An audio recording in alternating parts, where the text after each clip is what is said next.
श्री स्वामी समर्थ. कसे आहात आपण? आज आपल्याला मी मऊ लुसलुशीत आणि अगदी स्वादिष्ट इडली कशी बनवायची ते दाखवणार आहे. हे बघा, मी नवीन भांडं घेतलेलं आहे, भरपूर दिवसापूर्वी घेतलेलं आहे. पहिले माझ्याकडे ॲल्युमिनियमचंच भांडं होतं, त्याच्यातच मी इडल्या बनवायची. परंतु आज मी नवीन काढलेलं आहे. हे बघा, गरम पाणी करायला ठेवलं त्याच्यात. आणि हे बघा, 2 पात्र इडलीचे.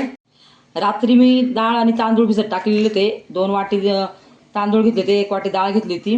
सकाळी दळून घेतलेले. आता आम्हाला रात्री आजच्या यंग जनरेशनला तर इडली सांबर चायनीज वगैरे असं सर्व काही आवडतं, त्यामुळे आज इडली बनवते मी.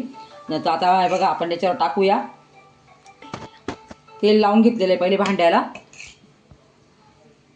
आता इडलीचं बॅटर आपण त्याच्यात टाकायचं आहे.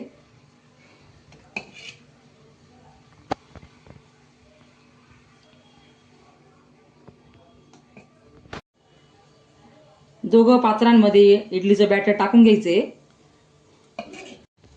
लावले गेलेले आता आपल्या इडल्या. झाकण ठेवूया आपण त्याच्यावर.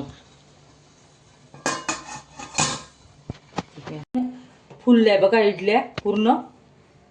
आता आपण चमच्याच्या सहाय्याने काढून घेऊया.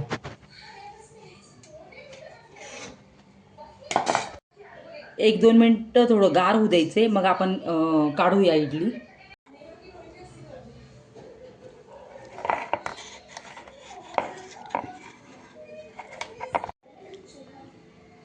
बघू शकता किती छान इडली झालेली आपल्याली.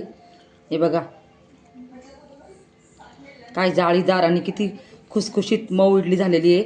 खायला पण तशीच सुंदर लागणार आहे. तुम्ही एकदा नक्की ट्राय करून बघा अशा पद्धतीने. तुम्हाला सांबरची रेसिपी तर माझीवाली माहीतच आहे. मी क्रिस्पी डोसा आणि सांबर बनवलेले आहे, त्याच्यामध्ये तुम्ही माझी रेसिपी बघून घ्या सांबरची.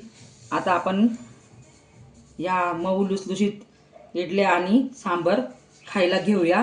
अगदी चमचमीत लागणार आहे खायला आणि मुलंही खूप आवडीने खाणार आहे. चॅनलला नक्की सबस्क्राईब करा आणि लाईक करा. पुन्हा भेटूया. श्री स्वामी समर्थ. धन्यवाद.